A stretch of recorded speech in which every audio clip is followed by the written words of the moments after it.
Bonsoir. Alors merci d'avoir répondu en si grand nombre à notre invitation. Vous avez bravé le froid, bravo, vous êtes sortis de chez vous, vous pouvez être fiers de vous. Je me présente, je suis Stéphane Schex, je suis la directrice du Cœur des Sciences. J'aimerais faire un petit mot à propos de l'actualité avant de commencer. Cette actualité nous bouscule beaucoup ces temps-ci et je tiens à vous dire qu'au Cœur des Sciences, nous souhaitons vous apporter notre soutien.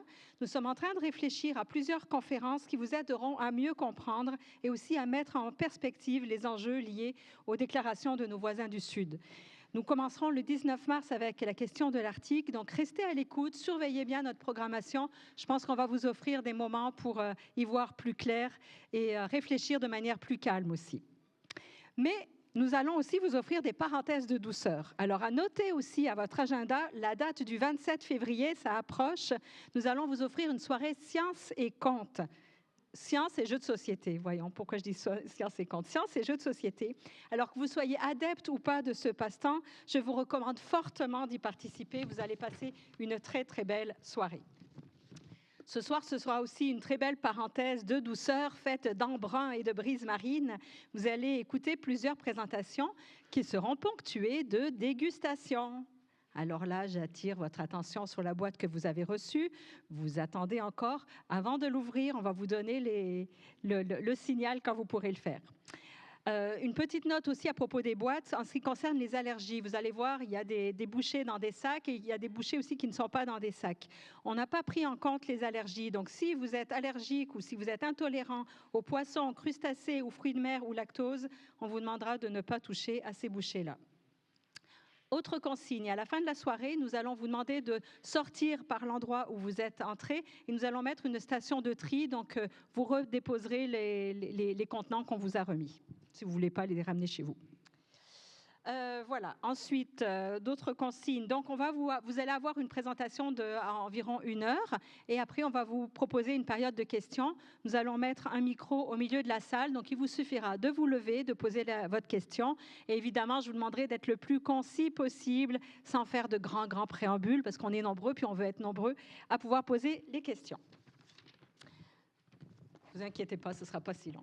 Après les consignes, maintenant, c'est le temps des merci. Alors, merci à nos partenaires, le ministère de l'Économie, de l'Innovation et de l'Énergie, qui soutiennent notre programmation de manière générale. Merci également au Réseau Québec Maritime, notre grand partenaire de la soirée ce soir. Merci aussi à toute l'équipe du Cœur des Sciences qui vous accueille. Tout d'abord, Catherine, qui a orchestré la soirée avec toujours autant d'efficacité. Avec elle, Perrine, Maria, Coralie, Marie, Théodora, Émile, Jason, Mika, Isaac et Jean-François. Donc, je vous demanderai de les applaudir très fort.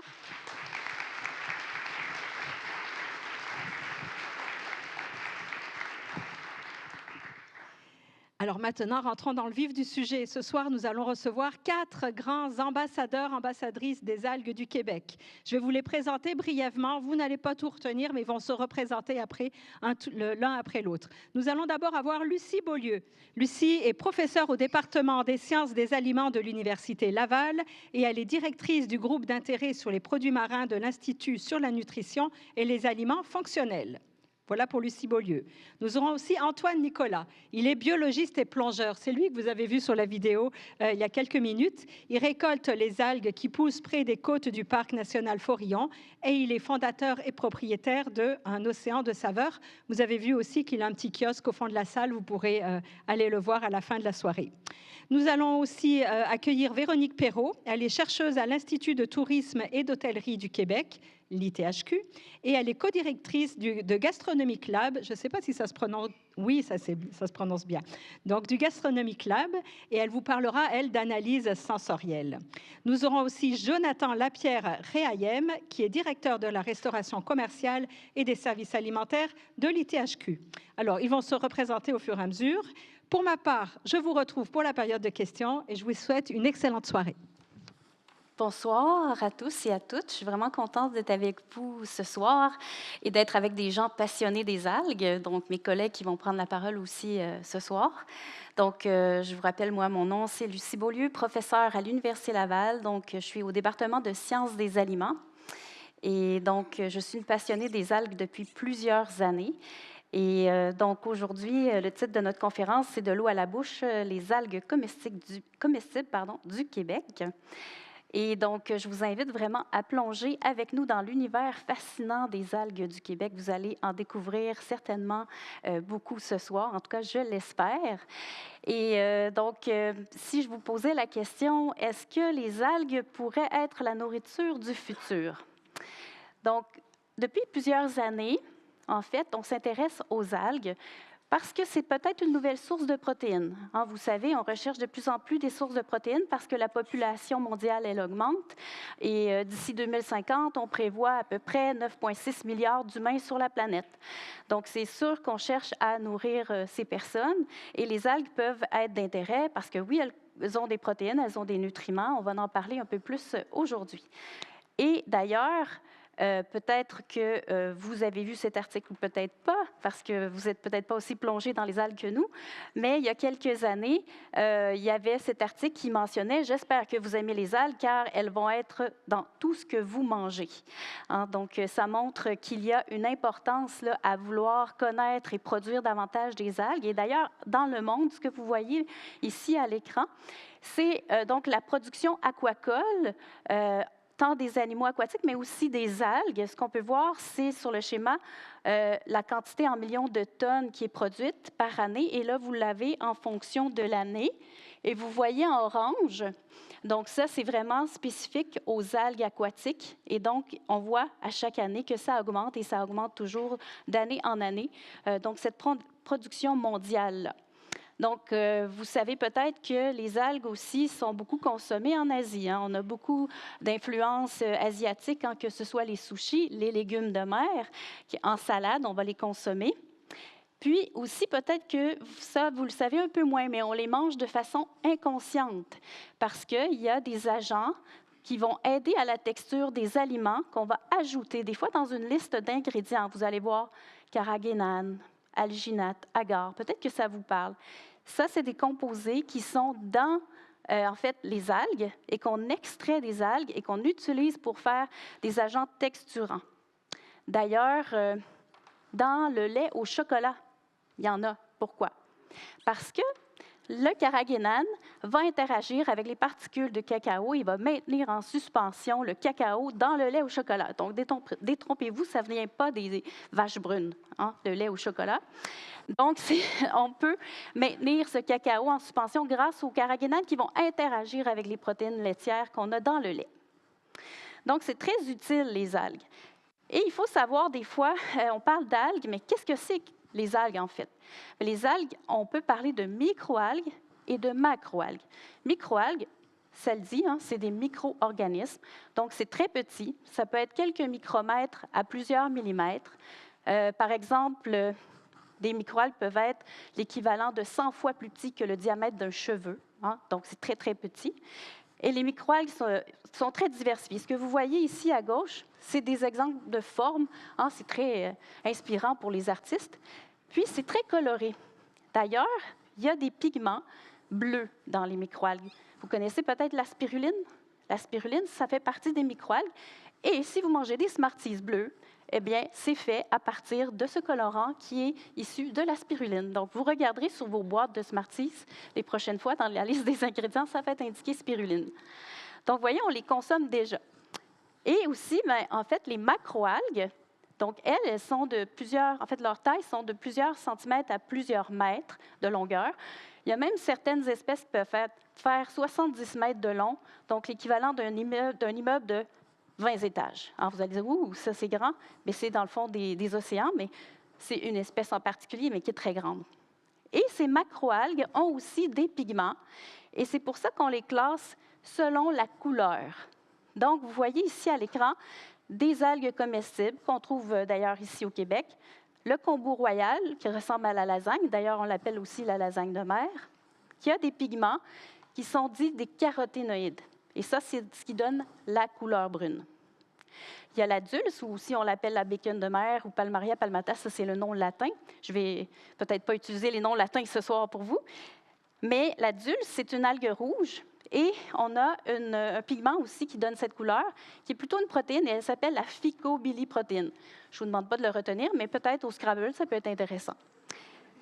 Ensuite, il y a aussi les algues vertes. Et les algues vertes, comme la laitue de mer que vous voyez à l'écran, Donc, ça contient beaucoup de chlorophylle. Toutes les algues ont des chlorophylles, mais la laitue de mer en particulier, la concentration est importante, c'est ce qui lui donne la couleur verte. Donc, vous voyez, on a 3 grandes classes de macroalgues en fonction des pigments. Brièvement, à quoi ça ressemble une algue au niveau de son anatomie? C'est ce qu'on voit ici. Donc, on voit que ce qui forme le thalle, ce qui est indiqué ici, ça comprend la fronde qui ressemble plus comme à la feuille, si on compare à la plante terrestre. Il y a le stipe qui ressemble plus à la tige, et il y a le crampon. Et le crampon, ça s'accroche à un substrat rocheux, par exemple à des roches, pour ne pas être emporté par les vagues. Ça n'a pas de racines. Donc, détrompez-vous, ce n'est pas des plantes aquatiques. C'est vraiment des algues. Par exemple, si je parle de salicorne, oui, ça, c'est une plante aquatique, ça a une racine. Donc, c'est une petite distinction entre les plantes aquatiques et les macroalgues. Et aussi, on parle souvent que les algues, ce sont les poumons, en fait, de l'océan. Pourquoi? Parce qu'elles font de la photosynthèse, je vous ai dit, ils ont de la chlorophylle, donc des pigments qui peuvent capter donc l'énergie lumineuse. Ils peuvent aussi capter le CO2, transformer ensuite, en fait, libérer de l'oxygène. Donc, c'est aussi une façon d'oxygéner l'atmosphère, un peu comme les forêts terrestres, mais là, on a des forêts marines. Donc, que ce soit micro ou macroalgues, elles vont faire cette photosynthèse et produire de l'oxygène. Et aussi, en fait, quand on parle des algues, c'est une source importante de nutriments. Je l'ai dit en introduction tout à l'heure, mais aussi, c'est une source importante de composés bénéfiques pour la santé. Cependant, cette composition-là, en composés d'intérêt, ça varie beaucoup. Ça varie selon l'espèce. On a dit tout à l'heure, en fonction des espèces, on a des pigments différents, donc la composition est différente. Et aussi, en termes, par exemple, de nutriments, les protéines. Les protéines sont beaucoup plus présentes dans des algues rouges versus les algues vertes ou brunes qui en ont moins. Donc, ça varie aussi la composition en fonction de la saison, ça varie en fonction de la distribution géographique, l'endroit où ça va croître et les nutriments présents dans l'environnement, dans l'eau. Et ça peut varier, cette composition-là, en fonction de la transformation alimentaire. Qu'est-ce que je veux dire par transformation alimentaire? Ça peut être la cuisson, ça peut être le séchage. Donc, il peut y avoir des impacts aussi sur cette composition-là. Donc, on a fait une étude par le passé, en fait, avec des collègues en Gaspésie. Ce que vous voyez sur la carte ici, c'est les endroits où on a récolté différentes algues. Donc, je vais me mettre de ce côté, parce que je vous cache. Donc, la Côte-Nord, Gaspé, Pabot, Passepébiac, dans le Bas-Saint-Laurent, aux îles de la Madeleine, tout ça, on a eu accès à des échantillons d'algues de différents endroits, puis on a mesuré les protéines dans le cadre de cette étude-là. Ce qu'on a pu voir, c'est que le pourcentage en protéines variait beaucoup d'un lieu à l'autre. Donc, j'ai indiqué ici, pour une algue en particulier, la combo royale dans ce cas-ci, de 4 à 13 %. Et on avait des endroits où là, on avait des concentrations plus élevées, par exemple au Bas-Saint-Laurent ou aux îles de la Madeleine, et ça peut être dû justement à l'environnement riche en nutriments. Donc, c'est pour vous donner un petit peu un aperçu sur ces études-là, mais je vais revenir après parce que là, je vais inviter mon collègue Antoine à venir vous parler davantage des algues du Québec.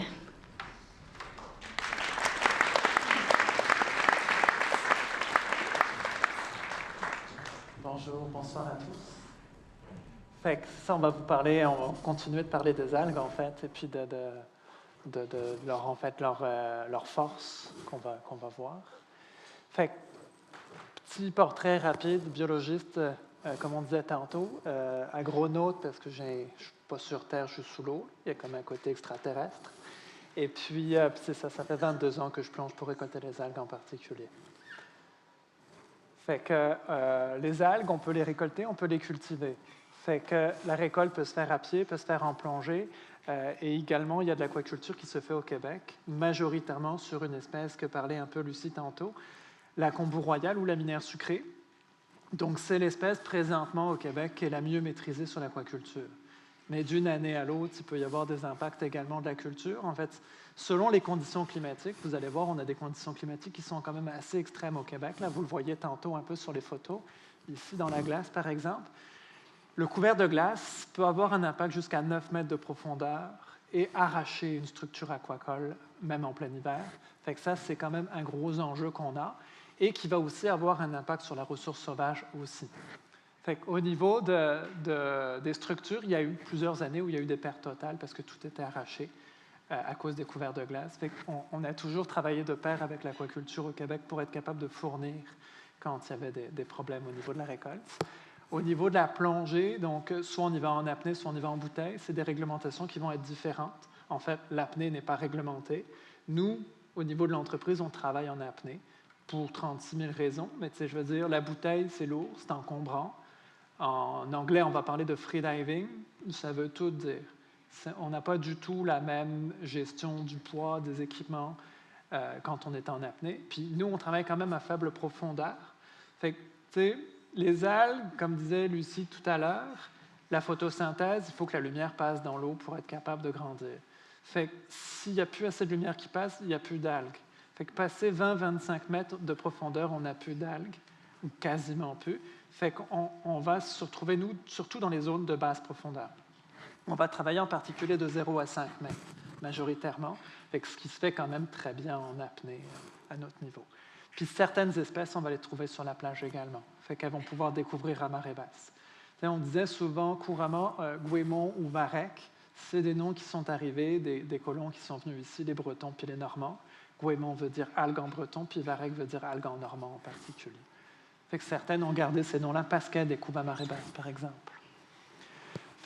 Quand on va récolter, on va regarder les conditions météo.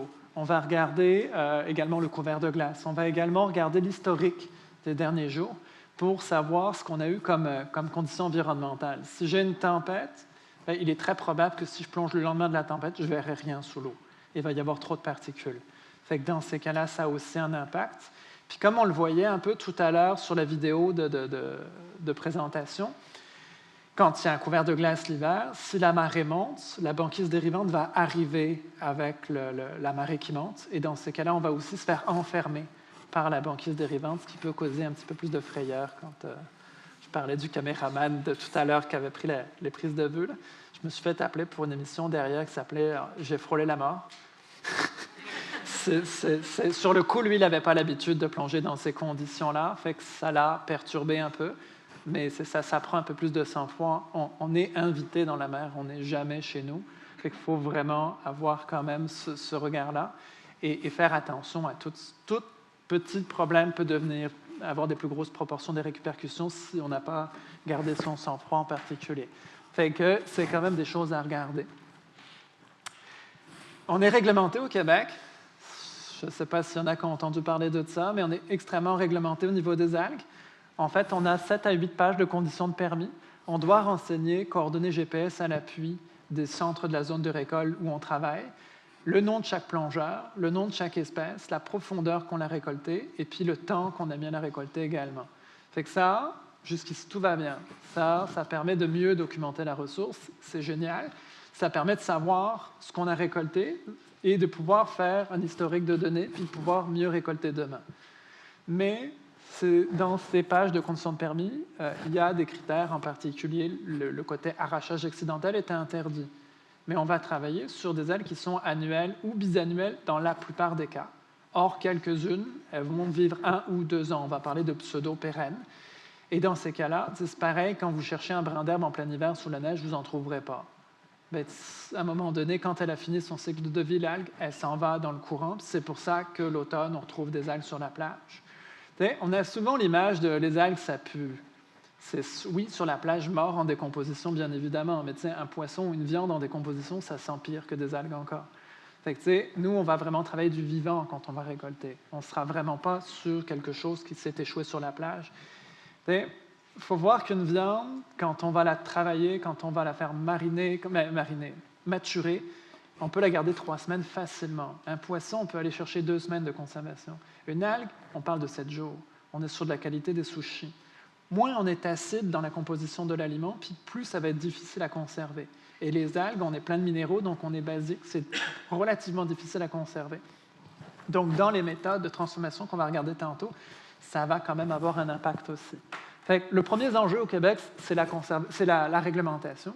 C'est un très gros enjeu présentement. Ça nous a posé plusieurs défis dans les dernières années. Donc aussi, on travaille davantage avec les maritimes, qui n'ont pas du tout les mêmes conditions de permis. Je m'excuse, je bouge un peu, le micro est parti trop loin derrière. Fait que ça, c'est le manuel qu'on doit remplir à chaque fois, donc par plongeur. Fait que si on fait 4 plongées dans la journée, c'est 4 fois la démarche qu'on va rencontrer. Parce que quand on va chercher des algues, elles ne sont pas toutes au même endroit. Si on a 110 km de secteur de récolte à notre niveau, fait que ça peut être vraiment plusieurs plongées aussi.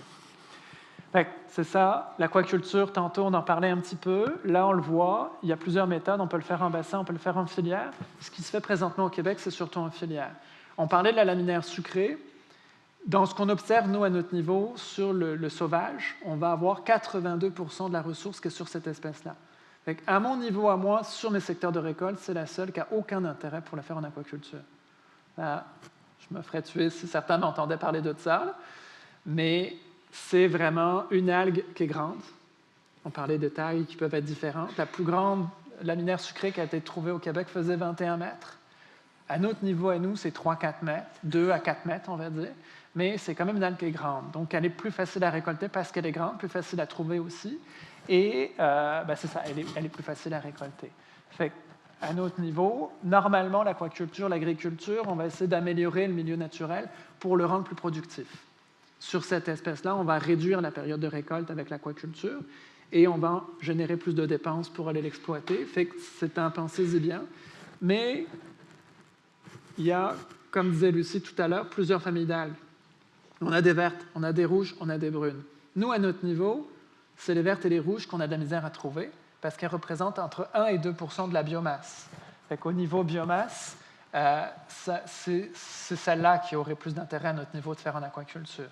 C'est celle-là sur laquelle on est obligé de travailler davantage aussi avec les maritimes, parce qu'elles ne sont pas assez présentes sur nos secteurs de récolte. On a beau avoir 100 km de secteur de récolte, on ne sait pas répondre au volume qu'on a besoin sur ce secteur-là, sur ces deux familles-là, parce que comme elles sont très peu abondantes, ce n'est pas parce qu'on les trouve qu'on va être capable de les exploiter commercialement. Et ce qu'on fait aussi, on va le voir un peu plus loin, c'est qu'on essaie de faire rimer écologique et économie. S'il n'y a pas de biomasse au fond de l'eau, on ne l'exploitera pas. S'il y a des années avec, des années sans aussi, il y a des années où on n'exploitera pas la ressource de façon à la laisser se développer pour qu'elle puisse être mieux présente l'année d'après. Pour brasser le Québec, on a à peu près 6000 km de côte. Nous, sur nos secteurs de récolte, en fait, sur le parc Forion qui est à côté, ils ont évalué qu'il y avait à peu près 100 tonnes d'algues par kilomètre de côte. Je vous laisse faire le calcul, mais ça fait quand même beaucoup d'algues au Québec. Il y a autant de potentiel au niveau des algues qu'on en a dans toutes les espèces de poissons, crustacés, mollusques. Et on a autant de diversité, sinon plus, que ce qu'on retrouve en poissons, crustacés, mollusques. Puis vert, rouge et brune, il y a autant de différence qu'entre un poisson, un crustacé puis un mollusque. Au niveau du cadre réglementaire, on a le droit de récolter une algue sur 4 au Québec, qui permet d'en laisser 3 sur 4 au fond de l'eau, qui préserve le couvert végétal, puis qui préserve également la biodiversité et qui permet un réensemencement naturel de la ressource. C'est ce qui nous paraît vraiment la question de réglementation la plus importante. On veut une pérennité. Fait que c'est ça, vous voyez les vertes, les rouges, les brunes. Fait que celles qu'on a de la difficulté à trouver, c'est vraiment les vertes et les rouges. C'est celles qui auraient le plus de potentiel au niveau aquaculture à notre niveau. Là, je vous mettais quand même un petit exemple de microalgues, parce que je vais vous poser une petite question derrière, qui est un peu une question piège, surtout avec la thématique de la soirée. Est-ce que toutes les algues sont comestibles? Oui, puis non. Toutes les macroalgues seraient comestibles. Mais dans les microalgues, il y en a d'extrêmement toxiques. On a des paralysantes, on a des amnésiantes, on a des neurotoxiques. Fait que quand on voit que les secteurs de récolte de bivalves sont fermés, là, de moules par exemple, ou de mie, c'est souvent à cause des microalgues. Soit c'est parce qu'ils ne sont pas testés, donc on ne peut pas garantir qu'il n'y en a pas, soit c'est parce qu'il y en a trop justement de toxines dans les mollusques. Et là, on me posait la question tantôt, est-ce que toutes les toxines sont détruites à la chaleur? Non. Celles des microalgues en particulier ne sont pas détruites à la chaleur. Fait que ce n'est pas parce que vous avez fait cuire vos moules que vous allez vous débarrasser de la toxine, ce n'est pas vrai. Fait que ça, c'est vraiment, on ne va pas chercher ces mollusques sans savoir où on va les chercher. On va vraiment soit dans des zones qui sont ouvertes à la cueillette, soit on va les acheter directement dans une poissonnerie pour ne pas avoir de risque. C'est sûr que vous en souviendrez peut-être plus vu les effets que ça donne, mais quand même, c'est quand même un pensez-y bien. Fait que, transformation des algues. Bien, une des méthodes, par exemple, pour les transformer, ça va être le séchage. Fait que, qu'est-ce qu'on fait au niveau du séchage? On va retirer l'eau. En retirant l'eau, on va empêcher la capacité des micro-organismes de se développer, et donc on va stabiliser, en fait, l'aliment. Les algues séchées, moi, d'après certaines études qui m'ont été données, on parle de plus de 25 ans de conservation. Fait que là, on arrive sur quelque chose de particulièrement inerte, versus le 7 jours de l'algue fraîche, bien, ça change considérablement la donne. Après, un avantage qui est un défaut en même temps, c'est qu'on va retirer 90%, voire 95% du poids. Fait au niveau de l'ouvrage, ça nous en prend 10 fois plus pour faire 1 kilo, voire 20 fois plus. Par contre, ça s'expédie super bien partout, parce que c'est plus léger. Fait qu'on peut les blanchir également. Ça veut dire que ça, faire un traitement thermique, ça peut aider également au niveau de la conservation. Par contre, ça va retirer une bonne partie des oligo-éléments dedans, des minéraux en particulier. Et puis, la surgélation également, bien sûr. Idéalement sous vide, en fait, pour limiter les échanges en fait, d'air avec les algues. C'est pareil pour le séchage aussi. On va toujours essayer d'utiliser un emballage étanche et refermer le cil pour pouvoir les conserver. Même si elles se conservent longtemps, on ne veut pas les altérer pour autant. Et puis, idéalement, à l'abri des UV ou à l'abri de la lumière, c'est toujours un plus aussi. Fait que, on peut garder une petite quantité à portée de main, puis le gros de l'inventaire, on le garde au fond de l'armoire aussi. Quand elles sont broyées, c'est plus facile à utiliser, en fait. On va le voir un peu plus loin. C'est ça, entières plus comme des légumes. Donc, on réhydrate, ou alors on se les fait en chips, par exemple, grillés, avec un peu d'huile, par exemple, puis on peut le bacon de mer, c'est comme ça qu'il va se faire appeler bacon de mer, c'est quand il est grillé. Fait que là, on peut le manger en chips, par exemple, et en flocons, on va être plus comme les herbes séchées. On ne change pas ses habitudes, on ne change pas ses recettes. C'est sûr que vous allez avoir des spécialistes qui vont vous parler de comment les travailler. Moi, je fais une distance entre cuisiner et puis faire à manger. Moi, je fais à manger. Là. Je réponds à un besoin vital, c'est manger. Vous allez avoir des vrais chefs, des vrais commentaires culinaires constructifs derrière qui vont vous dire comment faire. Moi, je vous dis, prenez vos habitudes, prenez vos recettes que vous faites habituellement ou même du prêt-à-manger que vous achetez à l'épicerie, puis saupoudrez dessus comme si c'était un assaisonnement. Le plus simple, le plus facile, c'est ça qui va rester dans l'alimentation aussi après. Après, c'est sûr que c'est intéressant quand même de savoir ce que ça goûte. Vous allez en savoir un peu plus tout à l'heure. Fait que c'est un exemple de ce que vous pouvez retrouver justement qui sont faites avec les algues, soit au Québec avec la belle petite fleur de lys, soit ce qui nous arrive de l'Asie également, qui semble quand même un gros producteur d'algues au niveau mondial. Fait que ça vous présente un peu. Fait que vous pouvez aller jouer jusque dans les chocolats aussi, parce que certaines espèces vont être beaucoup plus faciles, sucrées ou très végétales, puis pouvoir s'adapter facilement en fait aux pâtisseries ou au chocolat, comme la wakame, la kombu royale, par exemple, et puis la kombu aussi. Fait qu'un exemple un peu de ce que vous pouvez retrouver sur le marché. Comme on disait tantôt, on essaie de faire rimer écologique et économie. On était certifié biologique depuis 2016. On a lâché la certification pour des raisons budgétaires, parce qu'à un moment donné, c'était rendu 9 000 $ par année pour être certifié biologique.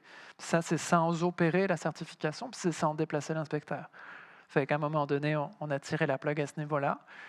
Fourchette Bleue, on est accrédité Fourchette Bleue depuis 2013. On est le premier producteur à avoir fait les démarches pour faire certifier la ressource. Pas juste un restaurant puis une poissonnerie comme c'était fait avant, mais du producteur jusqu'au consommateur. Fait que ça, c'était aussi quelque chose qui nous tenait à cœur. Puis on est certifié Excellence au niveau éco-responsabilité par les Pages Vertes. Donc un annuaire d'entreprises en fait qui sont à portée éco-responsable. Et il y en a quelques-unes au Québec qui sont certifiées Excellence. On est certifié depuis 2019. Pour justement essayer de faire rimer écologie avec économie. On n'a pas de déchets dans l'entreprise ou presque. Là. Quelques poules qui vont manger nos petits crustacés puis nos petits mollusques à la fin du processus quand on ne peut plus rien faire avec. Fait que, si vous voulez plus d'informations, on a un site web, Sur ce site web, on a 60 recettes. On a également, on parlait commercialisation aussi dans les discussions en amont. On voit aussi la carte de tous les points de vente avec qui on travaille. On en a plus que 750 à travers le Québec. Ça ne veut pas dire que tout le monde a du stock et tout le monde a la sorte qu'on cherche, mais tout le monde a déjà au moins une fois le produit puis peut le recommander sans problème. Sinon, on livre en ligne, on livre aussi sur Amazon. Et puis, c'est ça. Il y aura aussi au kiosque les possibilités de retrouver en fait les coordonnées. De toute façon, dans vos petits guides, en fait, vous avez des informations qui vont vous permettre de vous replacer aussi. Je pense que je rendais... oui, bientôt. Super aliment, alicament, en fait, à mi-chemin entre un légume de mer, un aliment puis un médicament. Fait que je résume un peu ce que tu disais un peu aussi, Lucie, tantôt. Protéines végétales d'avenir. Lucie disait tantôt qu'on ne pourrait pas manger tous des aliments sur Terre, de la protéine animale. J'ai fait l'exercice avec les poules à la maison. Là. Je vois la quantité de grains bio que je dois leur donner à manger, puis je regarde la quantité d'œufs qui est produite avec ça. Je me dis, on devrait manger les céréales plutôt que de manger l'œuf. Ce serait plus économique, plus écologique, puis c'est moins d'ouvrage. C'est vraiment une question qui se pose après derrière, sans être forcément végane. On peut facilement couper un repas de viande ou de poisson ou plus par semaine par des algues sans problème, parce qu'on a les propriétés santé suffisantes pour pouvoir le faire. Tonifiant, détoxifiant du système immunitaire, excellente source de minéraux, vitamines. Elles dépolluent, elles vont absorber justement le fameux CO2 qui nous pose un problème à l'échelle mondiale. Fait que ça aussi, c'est quelque chose d'intéressant. S'il y a trop de rejets au niveau de l'agriculture ou même de l'industrie humaine et autres, elles vont absorber également l'azote, elles vont absorber également ces choses-là. Par contre, ce n'est pas un filtreur. Fait qu'elles vont prendre ce qu'elles ont besoin dans l'environnement, mais pas forcément stocker les polluants, parce qu'on a très peu de gras dans les algues aussi, donc on a peu de capacité de stocker le polluant malgré tout. Ce qui ne veut pas dire que quand l'environnement est pollué, elles finissent par l'être en bout de ligne quand même. Fait que pour voir les petites vidéos, vous avez des codes QR. Il y a aussi la possibilité d'avoir une petite feuille à l'entrée qui vous donne les liens pour pouvoir aller vous récupérer les vidéos sur Internet. Il y a 2 minutes, 5 minutes et 20 minutes. Fait que si vous voulez voir un peu plus la transformation, ça va être sur celle de 20 minutes. Celle de 5, c'est celle que vous avez vue tantôt. Fait que vous allez voir plus le côté plongé dans la glace. Puis 2 minutes, c'est vraiment la version courte qui vous présente un peu plus comment plonger. Puis ça, c'est fait en automne. Par contre, vous êtes sur des conditions un peu moins extrêmes que ce que vous avez vu tantôt. Mais vous aurez le son dessus. Je pense que je rends le micro à Lucie. Merci. Merci beaucoup, Antoine. Donc, je suis de retour et je vais vous parler de quelques projets de recherche qui sont très inspirants parce que c'est fait avec des algues, évidemment. Donc, si je vous pose la question, les algues ont-elles des effets bénéfiques potentiels pour la santé? Si vous avez bien écouté, vous allez dire oui, sinon, j'arrête la conférence ici. Donc, le projet, en premier lieu, que je veux discuter, dont je veux vous parler, en fait, c'est Neuronalgues. On aime les jeux de mots aussi. Neuronalgues parce qu'on s'intéresse aux effets bénéfiques des algues sur la santé cognitive. Donc ici, c'est un projet en collaboration. Vous voyez plusieurs logos dans le bas. Et il y a mon collègue Frédéric Callon, son nom apparaît ici, qui est en pharmacie. Donc, tous les travaux qui ont été faits plus sur le côté neurosciences, c'est avec lui. Moi, je suis plus sur la composition chimique des algues. Donc, plusieurs partenaires. On a comme de... Il y a un téléphone qui sonne. Bon, désolé. C'est pas moi, mais bon. Je continue. Donc, si je continue ici, dans les algues, en fait, quand on a commencé avec ce projet, avec mon collègue Frédéric Allon, on s'est intéressé à voir dans la littérature scientifique qu'est-ce qui existait déjà. Est-ce qu'il y a des choses de connues sur les bienfaits sur la santé cognitive des algues? Et on a pu voir qu'il y avait certains travaux ailleurs dans le monde qui ont été faits, par exemple les polyphénols. Les polyphénols, peut-être c'est un terme que vous avez déjà entendu parce qu'il y en a dans les petits fruits, dans les bleuets, dans les canneberges. C'est très antioxydant, mais il y aurait des potentiels effets aussi sur la santé cognitive. Des polysaccharides, c'est comme des fibres. Donc là aussi, il y a des effets intéressants sur la santé cognitive. Puis, il y en a un qui est indiqué oligomanate de sodium. Ça, c'est un composé qui a été identifié dans les algues, qui a été étudié en Chine. Et maintenant, il y a un produit, un médicament, donc pour le traitement de la maladie d'Alzheimer, grâce à cette molécule-là qui vient des algues. Et il y a aussi, par exemple, des études qui ont démontré que certaines protéines ou dérivés de protéines, des acides aminés de microalgues, donc elles ne sont pas seulement toxiques, elles sont très bonnes aussi pour la santé. Donc, les microalgues ont des extraits, en fait, on a découvert des extraits riches en protéines et en acides aminés qui avaient des bienfaits sur la prévention de certaines maladies neurodégénératives. En tout cas, il y a le potentiel. Donc, on s'est intéressé en fait à cet extrait. On a essayé de comprendre qu'est-ce que ça contenait. Et ça contient certaines molécules qu'on appelle les acides aminés analogues à la mycosporine. Je vais les appeler les MAA, ça va être plus simple pour la suite. Et ces acides aminés-là, en fait, sont contenus dans les animaux aquatiques, mais aussi dans les plantes aquatiques et aussi dans les algues. Là, vous voyez ici une image où on voit dans les bactéries marines, le plancton, le phytoplancton qui sont des microalgues, les algues, les grandes algues. Donc, ce sont des composés là, qui absorbent les rayons ultraviolets et qui protègent la cellule contre l'oxydation. Et d'ailleurs, ces MAA ont des effets photoprotecteurs et c'est déjà utilisé dans des crèmes solaires actuellement. Donc, ça protège la peau contre les coups de soleil. Et c'est aussi antioxydant, comme je vous mentionnais. Donc, il y a un potentiel aussi au niveau de la prévention de certaines maladies neurodégénératives. Donc, ces MAA, la molécule ici est simplifiée à l'écran. C'est juste que vous voyez que c'est comme un anneau. En fait, ça fait comme un anneau aromatique.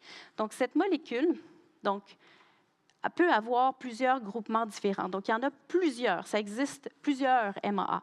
Mais il n'y a pas vraiment d'études qui ont été faites in vivo. Ce qui a été démontré, c'est plutôt dans des laboratoires. Il n'y a pas encore eu d'études chez les humains, par exemple, ou même chez l'animal, pour savoir quels sont leurs bienfaits sur la santé cognitive. Donc, ça, c'est quelque chose qui reste à démontrer. Et aussi de savoir si on consomme l'algue ou un extrait enrichi en ces molécules MAA, est-ce que ça va atteindre le cerveau, le site d'action, où là, on veut qu'il y ait justement quelque chose qui aide à diminuer une maladie neurodégénérative. Donc, on s'est intéressé dans notre projet avec Frédéric Callon à étudier ces molécules-là et à essayer de générer des connaissances davantage sur les algues du Québec en lien avec leurs bienfaits au niveau du cerveau. Donc, dans notre équipe, on s'est intéressé à un volet que je dirais sciences et technologies et un volet santé. Le volet sciences et technologies, c'était vraiment de mettre au point une méthode qui nous permettait de bien caractériser, d'identifier ces molécules dans les algues. Et le volet santé, c'est une étude que mon collègue a pu faire avec des modèles animaux chez la souris. Donc, pour qu'elle consomme des extraits enrichis en ces molécules et qu'on puisse regarder s'il y a un effet positif sur la santé des souris, parce qu'on commence avec des modèles animaux et je vous rassure, c'est fait selon le comité d'éthique aussi de l'université. Et donc, on passe toujours par un modèle animal avant d'aller chez l'humain. Donc, dans notre approche méthodologique, ce que vous voyez à l'écran, on commence avec un échantillon d'une algue. Là, ces molécules-là sont très présentes dans les algues rouges. Donc, on a ciblé une algue rouge, la dulse, ou Palmaria palmata, donc la dulse. Et on a pris en fait l'algue et on a fait un extrait enrichi en ces composés qui ont été ensuite donnés, administrés à des souris pour ensuite faire des échantillonnages sur ces souris de leur sang ou de leurs organes après avoir mangé l'extrait d'algue. C'est ce qu'on appelle une étude de biodisponibilité pour essayer de voir à quel endroit vont se distribuer dans le corps ces composés-là et est-ce qu'ils vont atteindre la cible qui est le cerveau. À droite, je ne veux pas vous faire peur, mais c'est toutes les méthodes analytiques qu'on utilise. Si vous écoutez parfois des séries d'enquêtes, ils font « Ah, tiens, j'ai un échantillon, tiens, c'est l'ADN d'un tel. OK, parfait. Poup, on appuie sur un bouton, c'est fait. » Bien, c'est ce genre d'équipement qu'on utilise, mais évidemment, ce n'est pas aussi simple.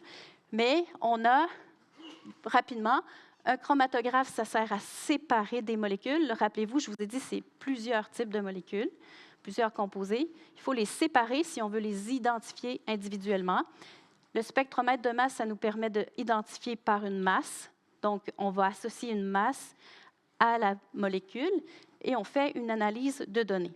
Simplement pour que vous compreniez un peu en gros qu'est-ce qui est fait. Donc, on peut faire l'identification de ces composés-là dans les extraits. Donc, les questions qu'on se pose dans ce projet-là, c'est de savoir déjà dans un premier temps quels sont les MAA que contiennent la dulse, donc cette algue rouge. C'est quoi la signature chimique en termes de MAA? Et puis aussi, quels organes, finalement, vont contenir les MAA quand on va consommer donc les MAA, quand les souris, en tout cas dans cette étude-là, vont consommer les extraits qui contiennent les MAA. Puis, est-ce que les MAA vont atteindre le cerveau? Parce que, en fait, dans l'étude, mon collègue s'intéressait beaucoup à la maladie d'Alzheimer. Donc, première chose, comment on fait l'identification des MAA dans les extraits? Comme je vous ai dit, on fait une étude analytique. Ça donne ce genre de chromatogramme. C'est simplement pour vous montrer, ça c'est l'empreinte chimique, c'est la signature. Hein?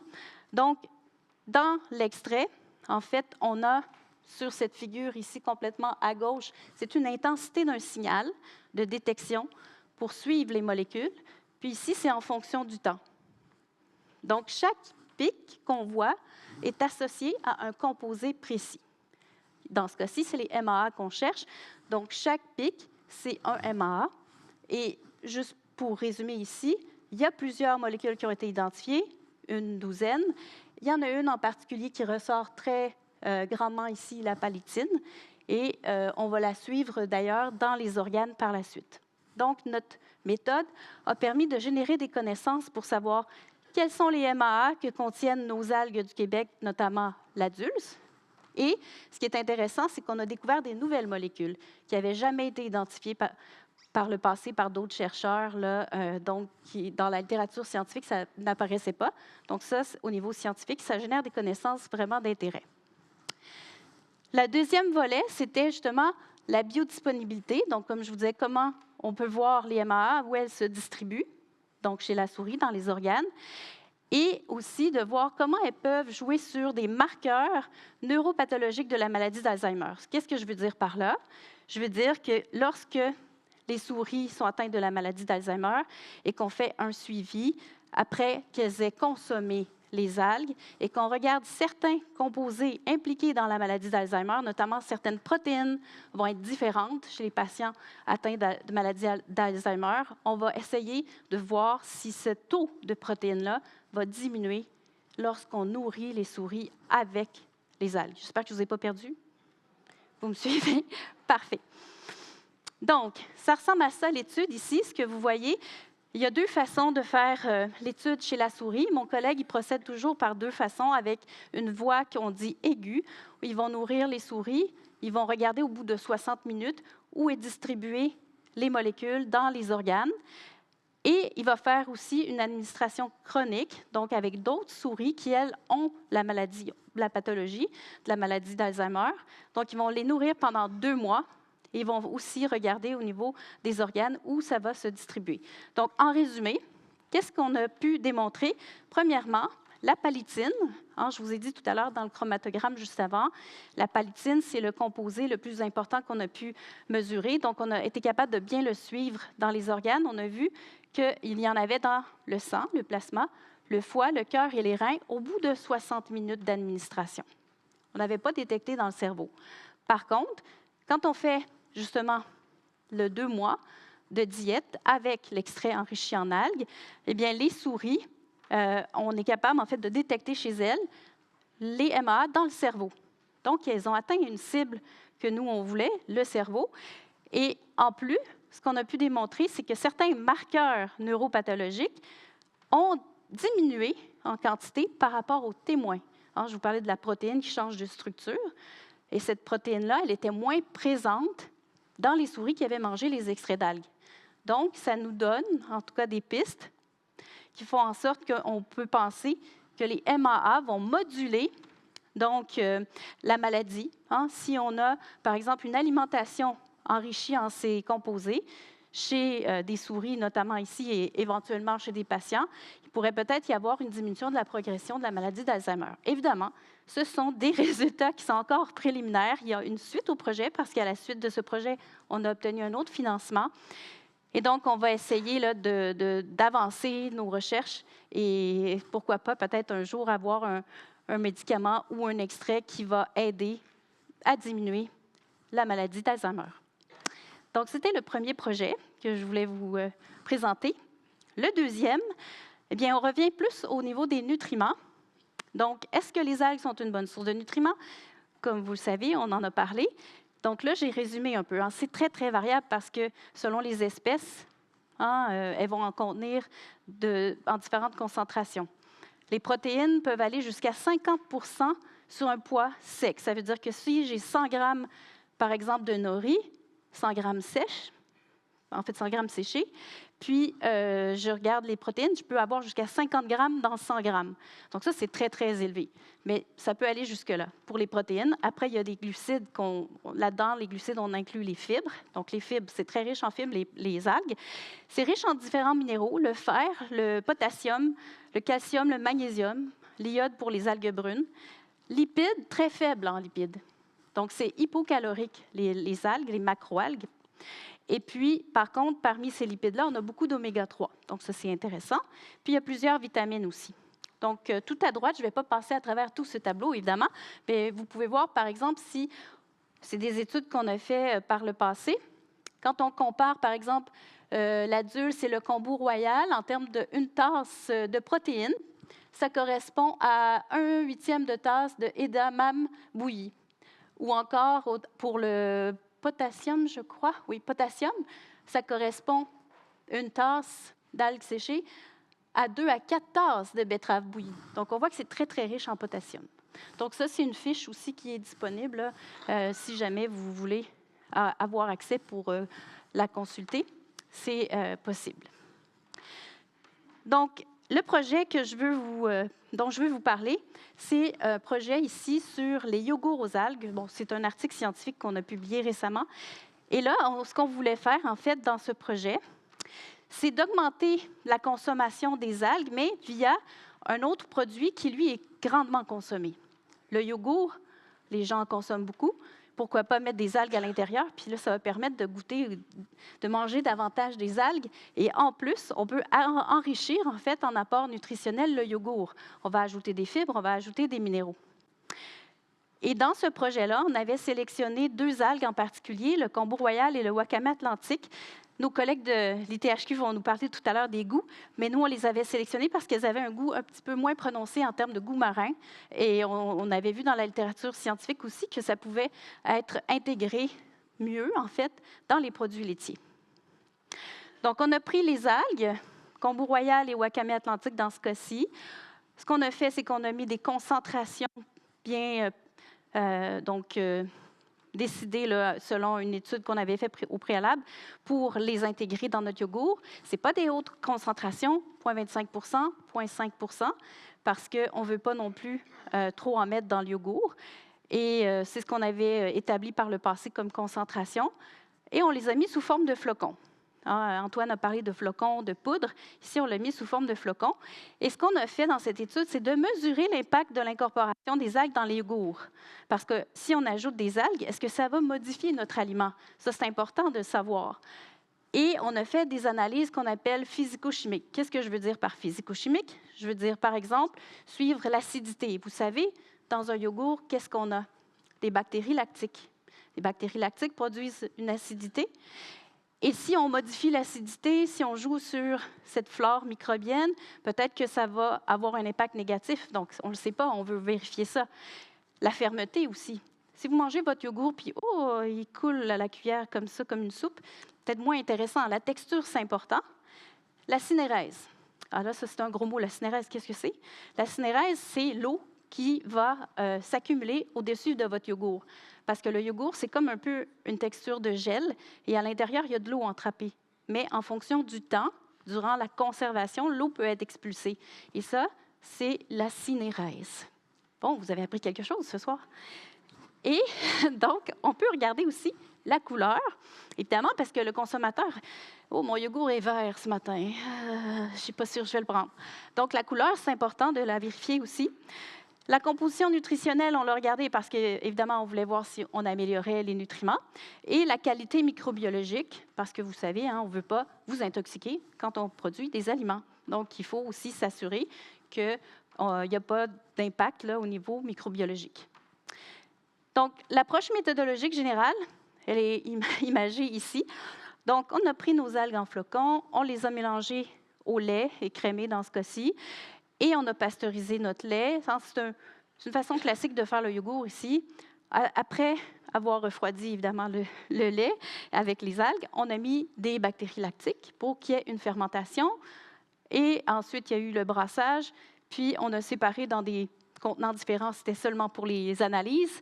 Et on a entreposé à 4 degrés Celsius, donc au frigo, pendant 4 semaines, parce qu'on voulait voir sur la durée de conservation quel était l'impact. Et on a mesuré l'acidité, la fermeté, la cinérèse maintenant que vous connaissez, et la couleur. Donc, quels sont les résultats? Évidemment, là, je ne vous montre pas plein de gros graphiques compliqués. Je vais juste vous donner les résumés. Les yogourts, ce qui est intéressant, c'est qu'effectivement, on a pu démontrer qu'on avait plus de magnésium et plus de sodium. Peut-être qu'on se dit, ah non, pas le sodium.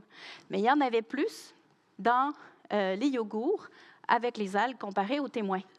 Mais je vous rassure que oui, c'est vrai, il y a du sodium dans les algues, mais il y a aussi du potassium. Et que quand on regarde le ratio sodium-potassium, et si ce ratio est plus petit que 1, c'est démontré dans la littérature scientifique que ça n'a pas d'impact aussi négatif. Ça ne va pas donner de l'hypertension. Si on avait seulement le sodium seul, ce serait différent, mais avec le potassium, ça vient compenser. Mais bref, ce ratio est plus petit que 1 chez les algues qu'on a utilisées.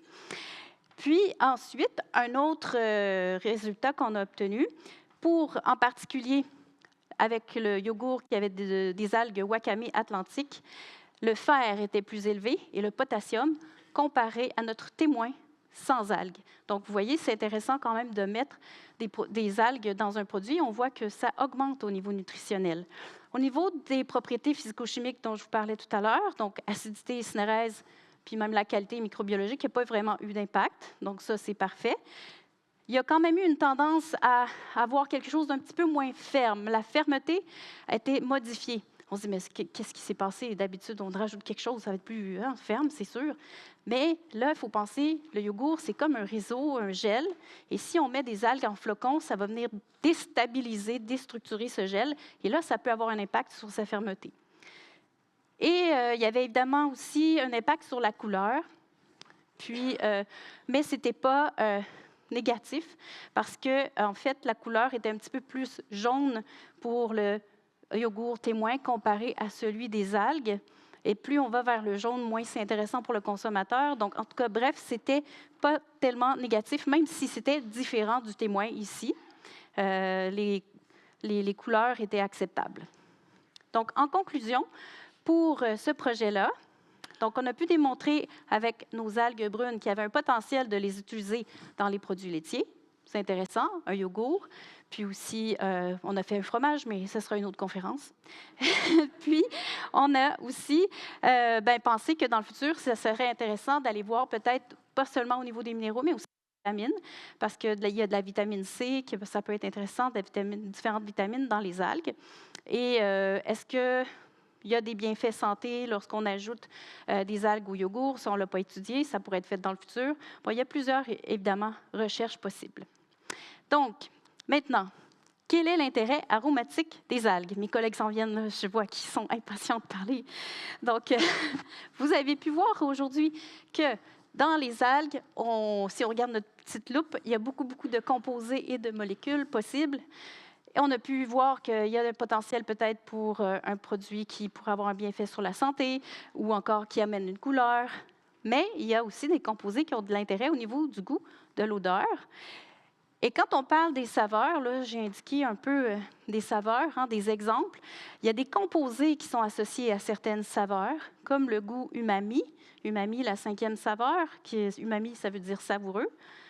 Et l'umami, certains acides aminés libres qu'on appelle vont avoir un impact au niveau du goût umami. Si je vous dis le mot glutamate, vous allez peut-être penser, le glutamate monosodium, oui, c'est un roseur de saveur. Et il est compris dans les algues aussi. Donc, ça, c'est associé à l'umami. Il y a le salé avec certains minéraux, dont le potassium, évidemment. Le sucré, certains sucres. On dit, les algues, c'est pas sucré. Mais oui, il y a certaines algues qui ont des sucres, évidemment, et qui ont des goûts un petit peu plus sucrés. La laminaire sucrée ne s'appelle pas la laminaire sucrée pour rien. Puis, il y a aussi les arômes, donc, qui sont des composés organiques volatiles. Donc, oui, les saveurs peuvent être associées à des composés. Mais par contre, ça peut avoir en fait un impact au niveau des stimuli sensoriels, mais la concentration de ces composés-là n'est pas directement non plus associée au goût et aux saveurs. Donc, l'analyse sensorielle est nécessaire et mes collègues de l'UTHQ vont pouvoir vous en parler.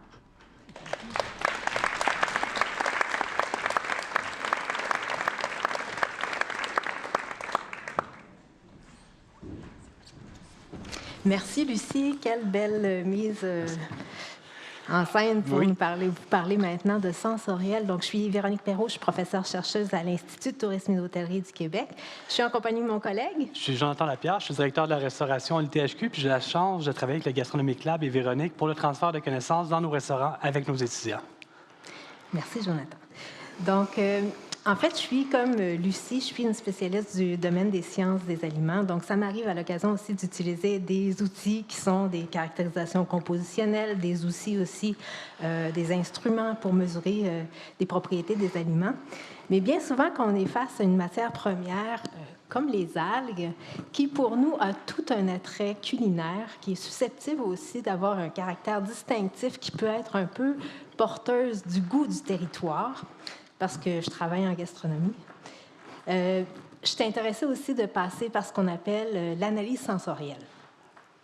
L'analyse sensorielle, c'est simplement un ensemble de méthodes qui nous permettent à nous de documenter les perceptions sensorielles que les individus ont en dégustant des aliments. Donc, la particularité, c'est qu'en sensoriel, on ne travaille pas avec des instruments, mais on sollicite les êtres humains comme étant nos instruments de mesure. Donc, bien sûr, comme dans n'importe quel protocole expérimental, on doit travailler sérieusement à préciser nos questions de recherche. Et on va vous faire un petit clip aujourd'hui sur des travaux, à quoi ça ressemble quand on travaille en analyse sensorielle, mais surtout, on va vous faire ouvrir vos boîtes et déguster ce qu'il y a dedans. Donc, patience pour les boîtes. Donc, avant de commencer, simplement une précision, puisqu'en recherche, on souhaite toujours préciser qu'est-ce qu'on mesure. Donc, pour ceux qui ont moins l'habitude peut-être de faire de la dégustation, on s'est intéressé dans le cadre du projet qu'on va vous présenter aujourd'hui à ce qu'on appelle communément le goût des algues, dans le cas actuel. Et quand on parle de goût, on parle essentiellement, principalement, de saveurs et d'arômes. Lucie a abordé ça rapidement tout à l'heure. Donc, les stimuli sensoriels qui sont des molécules, en fait, on les perçoit à travers nos sens. Donc, 2 sens principaux qu'on va solliciter aujourd'hui avec vous, la gustation. Donc, la gustation, c'est ce qui va nous permettre de percevoir les molécules qui sont associées aux saveurs. Donc, les saveurs sont le salé, le sucré, l'acide, l'amer, l'umami, même le gras. Et ensuite, on va aussi parler de la fonction olfactive, en fait, l'olfaction, qui est très importante qu'on parle de goût. L'olfaction nous permet de percevoir les arômes des aliments. Puis les arômes, Lucie l'a mentionné tout à l'heure, ce sont des petites molécules volatiles. Donc, elles sont perçues vraiment au niveau du nez. Qu'on ait un aliment à l'extérieur de la bouche, quand on le sent, ce sont des molécules volatiles qu'on va percevoir, qu'on va détecter. Donc, les récepteurs gustatifs sont... sensoriel, excusez-moi, se trouve au niveau du nez, ou même quand on a un aliment dans la bouche, donc par rétro-olfaction, c'est comme ça qu'on va détecter aussi des molécules aromatiques. Et donc là, on est vraiment dans un large registre. On parle par exemple d'arômes de fraises, d'arômes de sapin, d'arômes de bergamote, etc. Donc c'est très, très varié au niveau des arômes. OK. Donc, le projet qu'on va vous présenter aujourd'hui, bien sûr, on s'est intéressé, puis on a notre collègue Antoine qui est ici aujourd'hui, aux produits qui sont distribués par un océan des saveurs. Et on a mis dans notre protocole différentes algues, donc les brunes, les rouges, les vertes. Et on a aussi mis dans notre protocole des algues qui sont déshydratées ou réhydratées parce que notre hypothèse était qu'éventuellement, les profils de goût pourraient différer selon l'état de l'algue. Donc, aujourd'hui, pour les dégustations, ça s'en vient. On a sélectionné 3 algues, puis on a pris 3 algues pour que vous ayez une variété, donc une rouge, une verte, une brune, et on a utilisé les algues déshydratées. Donc, avant de commencer, simplement quelques mots sur les approches en analyse sensorielle. Donc, j'ai la chance, comme chercheuse en sciences des aliments, d'avoir des collègues comme Jonathan à proximité. Donc, quand je mets de l'avant de l'analyse sensorielle, donc les experts du domaine culinaire, de la pâtisserie, de la sommellerie, sont les experts que je sollicite dans mes projets, puisque j'aime mettre à contribution leur expertise, puis en profiter. Donc, dans ce projet, c'est des experts du domaine culinaire qui ont travaillé avec nous. Donc, on les installe dans un environnement qui nous permet d'un peu limiter les influences externes sur la dégustation, donc ce qu'on appelle un laboratoire d'évaluation sensorielle. Puis, on leur a présenté un lexique sensoriel qu'on avait basé sur de la littérature scientifique, mais aussi sur des travaux antérieurs. On a des travaux, notamment avec Lucie, où on a fait aussi du sensoriel. Donc, on a fait ce qu'on appelle un lexique sensoriel où les gens pouvaient cocher chacun des descripteurs qu'ils notaient dans les algues qu'ils dégustaient. Donc, pour chacune des algues, ils ont fait ça. Puis, ils devaient aussi nous noter une intensité. Donc, je vais vous dire qu'ils travaillent fort là, quand ils viennent avec nous en recherche, mais je pense qu'ils aiment ça. Je pense que tu peux en parler toujours. Et aussi, tant qu'à avoir des experts du domaine culinaire, on a profité de l'occasion pour leur poser une question au niveau de l'usage. Donc, le but, bien sûr, de l'étude, comme on est en gastronomie, c'est qu'on souhaite aussi valoriser une diversité d'usages, une diversité sensorielle. Donc, on leur a posé la question à savoir qu'est-ce qui en ferait de l'algue en question, qui nous imagine une proposition culinaire, puis qui nous la note aussi avec des exemples. Donc, aujourd'hui, on vous présente des résultats préliminaires. Un seul mot plus général sur vous dire qu'il y en a de la diversité sensorielle dans les algues du Saint-Laurent. Vraiment une grande diversité sensorielle. Quand vous regardez ici, ça, c'est l'ensemble des résultats qu'on a eus pour toutes les algues qui étaient dégustées par les experts. Et vous voyez, la grosseur, la taille de la police est proportionnelle à combien les gens ont nommé de fois ces descripteurs-là. Donc, on est dans du salé, de l'iodé, de l'umami.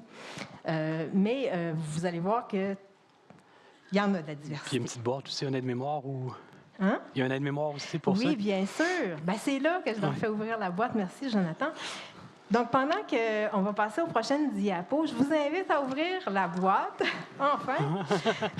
Puis, à l'intérieur de la boîte, on a mis, entre autres, une des feuilles qui est pliée en 3 dans la boîte.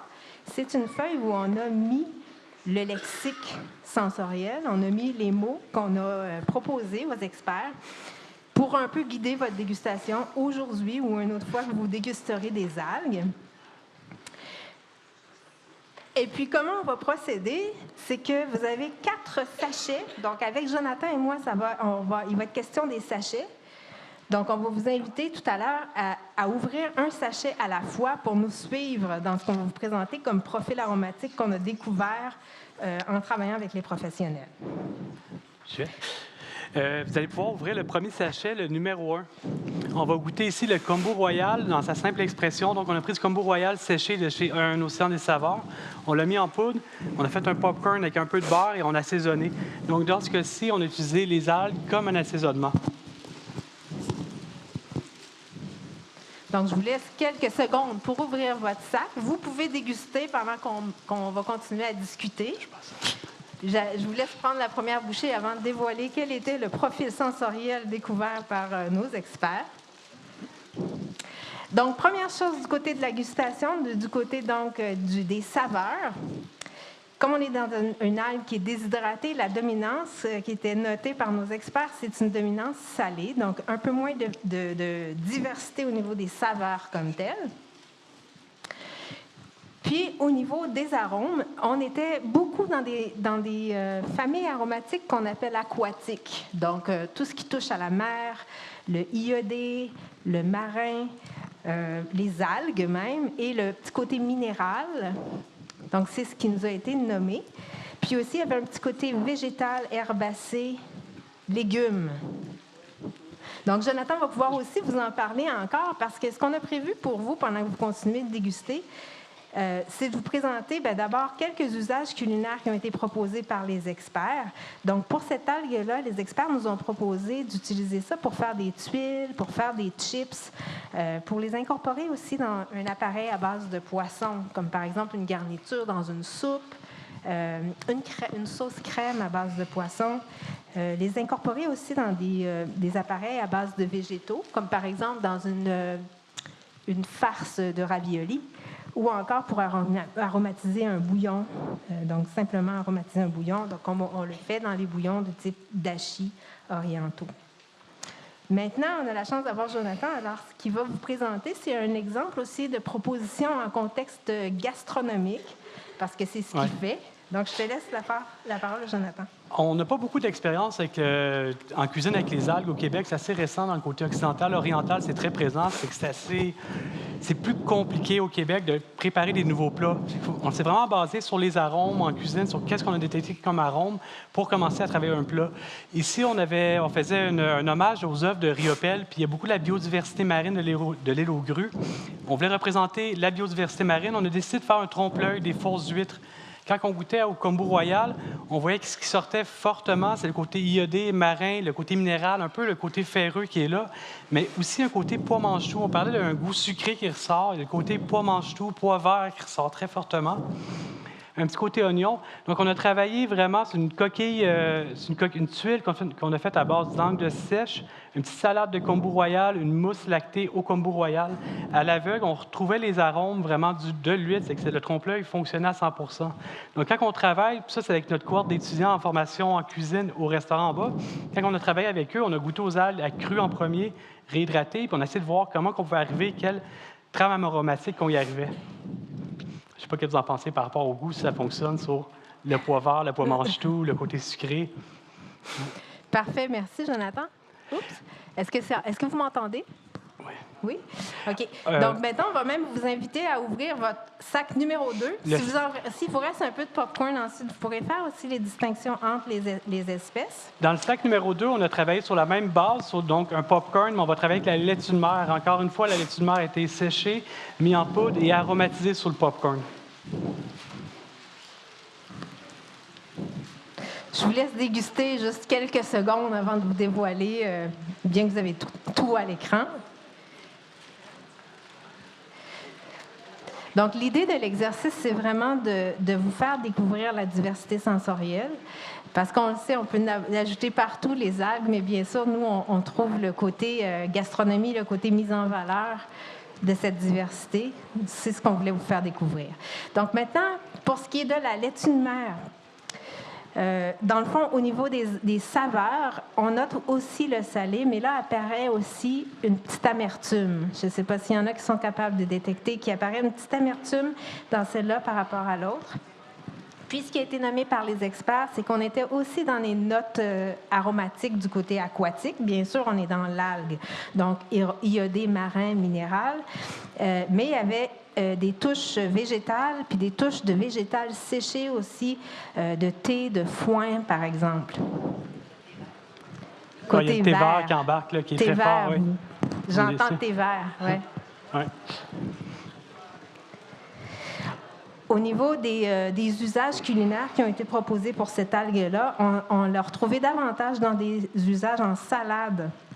Donc, dans des salades avec différents végétaux. Aussi, utilisé encore une fois pour aromatiser des bouillons. Puis aussi, encore une fois, introduit dans des appareils à base de poisson, un tartare de poisson, une quenelle de poisson, par exemple.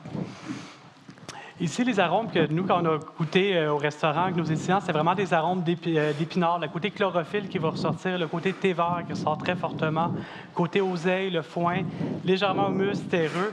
On a travaillé sur un classique de la Michel Trois-Gros, qui est le saumon à l'oseille. Donc, ici, on a pris de l'ombre de fontaine qui est faite à Montréal, chez Opercule, à bassin fermé. On a fait une chardine, donc une sardine de petit omble, avec une sauce crème au poireau à la laitue de mer pour rappeler vraiment la sauce crème classique qui va avec le saumon, la sauce à l'oseille. C'est qu'on avait vraiment le ballon, le côté un petit peu amer, acide, végétal qui embarquait, qui se mariait super bien avec le salmonidé dans ce cas-là. Après ça, il y a un troisième sac que je vais vous inviter à ouvrir. Ça va être le sac numéro 3. Sur celle-ci, on a travaillé encore une fois les algues séchées, mises en poudre. C'est la dulce, petit goémon. Vous allez voir, on est dans une autre trame aromatique complètement. Je vous laisse découvrir encore une fois avant de vous dévoiler la gamme aromatique.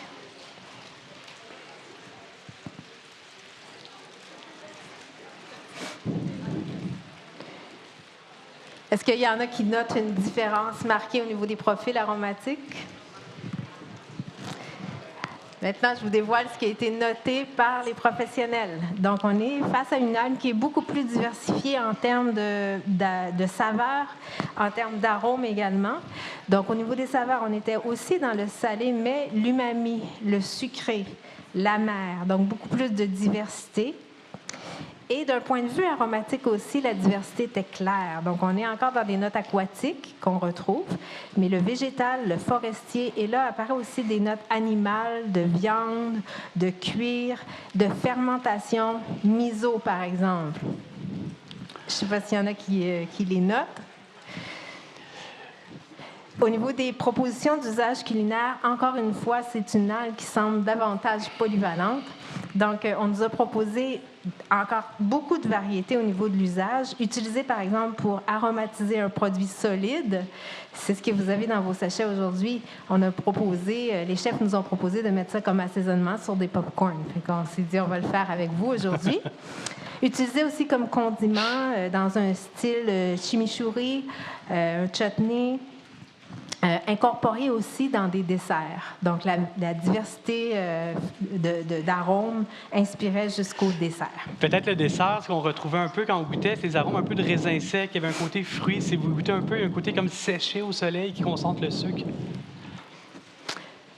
Donc, Jonathan, tu peux présenter ton Sur un œuvre des d'art. plats qu'on a travaillé, justement, on était vraiment sur... C'est très complexe, sur le petit goémon. L'adulte, ce que vous goûtez, c'est vraiment complexe, c'est plus large, c'est un côté animal, c'est très fort en goût. On est allé avec un tartare de bœuf. On l'a assaisonné de tartare. On peut mettre dans un tartare, on met des fines herbes, des câbles, mais là, on a mis vraiment la dulce en flocons à l'intérieur. On l'a mélangé pour vraiment soutenir le côté animal, cuir qui embarque quand vous goûtez au popcorn. Un côté miso, le thé puer un peu. C'est vraiment, on est sur les arômes très viandeux, on s'enlignait vers ça. Donc, pour accoter cette saveur-là, on est allé sur le tartare de bœuf avec du riz sauvage soufflé. Prochain sac, le sac numéro 4, pour avoir une différence. Encore une fois. Encore une fois, gardez le 3 et le 4. On va pouvoir comparer parce que le 4, c'est encore une fois la dulce, mais cette fois-ci torréfié. Donc, on va pouvoir voir la différence une fois qu'on embarque sur le torréfié. Vous allez voir, côté torréfié, on va aller dans une autre trame aromatique. C'est le même produit, mais des arômes de carcasse de crabe torréfiée avant de faire une bisque. Je ne sais pas s'il y en a qui font des bisques de crustacés, mais vraiment cet arôme-là, avant de passer ta bisque dans le blender, tu as ce goût-là qui embarque. Côté cacao, café aussi. Exact. Donc, en fait, même à travers nos projets de recherche, on a fait dans des projets antérieurs, on a essayé de mettre en évidence l'effet des traitements culinaires sur le profil aromatique des algues, puis on a mis en évidence, que la torréfaction faisait que les gens notaient davantage une dominance des notes telles que le cacao, le café, le chocolat, le fumé. C'est ce qu'on appelle dans notre jargon les notes empyrumatiques.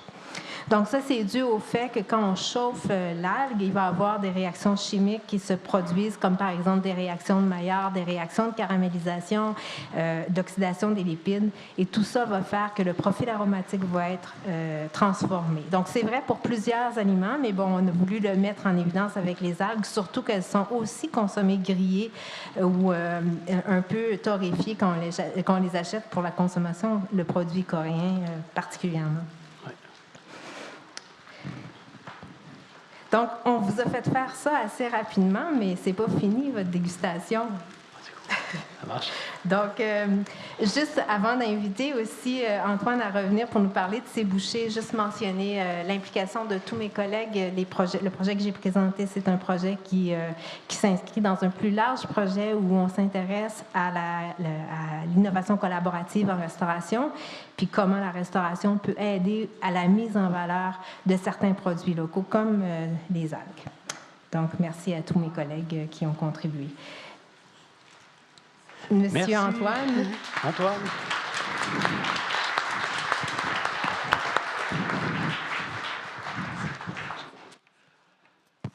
Est-ce que vous m'entendez? Est-ce que vous m'entendez? 1, 2. OK. C'était vraiment excellent. Moi, j'en reviendrai. Là. Même juste les pop-corn, j'en mange, j'en fais, mais pas à ce point, pas aussi bon que ça. Tu vas t'en faire? Ah, vraiment. Vraiment. J'en mets peut-être pas assez d'algues, je pense. C'est ça mon problème. Parce que là, il y en avait pour ça vaille la peine. Là. Mais là, vous avez aussi des petites recettes dedans. Puis vous avez un petit guide simplifié qu'on va bien évidemment bonifier avec toutes les informations qu'on vient d'avoir. Mais vous avez un petit décodeur qui vous présente un peu les différentes sortes d'algues. Et puis, dans vos cartons, là, dans vos boîtes, là, vous avez le petit guide. Fait que ça vous présente un peu chaque famille. Puis, on va considérablement le bonifier avec ce qu'on vient d'apprendre et de savoir avec les experts de l'ITHQ. Là, vous avez aussi les recettes de ce qu'on vous fait goûter pour la suite. Fait que là, on arrive sur une petite bouchée de fromage de chèvre avec une croûte de noix. Fait que ça, c'est l'élément suivant après le numéro 4 que vous aviez tantôt. Vous avez une cup qui n'est pas tout à fait pareille que les autres en papier. C'est celui-là sur la bouchée salée. Fait que vous pouvez maintenant la goûter. Là, ceux qui sont intolérants ou allergiques au lactose, on essaie d'éviter. Mais sinon, c'est vraiment intéressant à goûter. Vas-y, Jonathan, c'est ton tour aussi. Puis là, ça a été fait en collaboration, pour ne pas dire avec un gros coup de main de mon chef cuisinier en interne dans l'entreprise, qui est Philippe, qui est derrière nous, là, qui a pu vous accueillir également au kiosque tantôt quand vous êtes arrivés. C'est un gros merci à Philippe pour ton coup de main dans tout ça. C'est pas lui qui a fait la recette, mais c'est lui qui l'a. C'est pas lui qui a créé la recette, mais c'est lui qui l'a faite, qui l'a mise en application derrière pour vous faire goûter tout ça aujourd'hui. Fait une fois que vous avez goûté cette petite bouchée-là, vous pouvez passer sur. Il y a 2 bouchées sucrées que vous pouvez goûter. Il y en a une qui est un petit peu plus noire avec des graines de sésame. Celle-ci, ça va être en fait des truffes de chocolat blanc et chocolat noir. Là, on vous a mis la recette avec le chocolat blanc, mais nous, on a triché. Moi, je n'ai pas suivi une recette. De toute façon, même si ce n'est pas moi qui l'ai faite, celle-là non plus. C'est encore Philippe qui m'a donné un coup de main. Mais on a rajouté également du chocolat noir dedans, ce qui donne quelque chose d'encore plus intéressant, je pense. Fait que c'est vraiment intéressant à goûter. Et puis, là, ça va vous surprendre un peu plus parce qu'aller jouer sur du sucré puis du sésame, c'est pas toujours facile à penser, mais le résultat est quand même assez impressionnant. Fait que bonne petite dégustation. Et puis là, après, on tombe sur des boules d'énergie. Là aussi, cette fois-ci, c'est moi qui ai fait la recette, là, mais j'ai triché un peu. J'ai changé les flocons de quinoa par des flocons d'avoine, si on veut faire un peu plus québécois puis un peu plus local. Et j'ai également retiré les amandes puis j'ai mis des noix à la place. Mais moi, une recette, pour moi, c'est un guide, là. Comme je disais tantôt, moi, je prends ce que j'ai dans la main, dans le placard, puis je bricole avec. Je suis un bricoleur à ce niveau-là, je ne suis pas un cuisinier. Fait que j'adapte ma recette avec ce qui me passe sous la main. Fait que bonne dégustation également ici, si vous voulez goûter celle-là aussi. Fait que des petites recettes quand même qu'on peut faire à la maison assez facilement avec les algues. Puis il y en a aussi 60 sur notre site web si vous voulez chercher d'autres pistes d'inspiration. Mais le plus simple, le plus facile, prenez ce que vous faites d'habitude, puis intégrez-les dedans. Commencez par des petites quantités, puis continuez, rajoutez-en. Tu sais, le secret des cuisiniers, le secret des chefs, c'est goûter ce qu'ils font. Fait que si on goûte, ben, on va voir justement si on en a trop mis, si on n'en a pas mis assez. Puis plus on s'habitue, plus on va trouver ça intéressant, là. Le popcorn, c'est pas la première fois que j'en mange, mais vraiment, ils sont bons, là. Merci à tous. Merci beaucoup. Alors, je vais inviter nos intervenants à monter sur scène. On peut ouvrir la période de questions.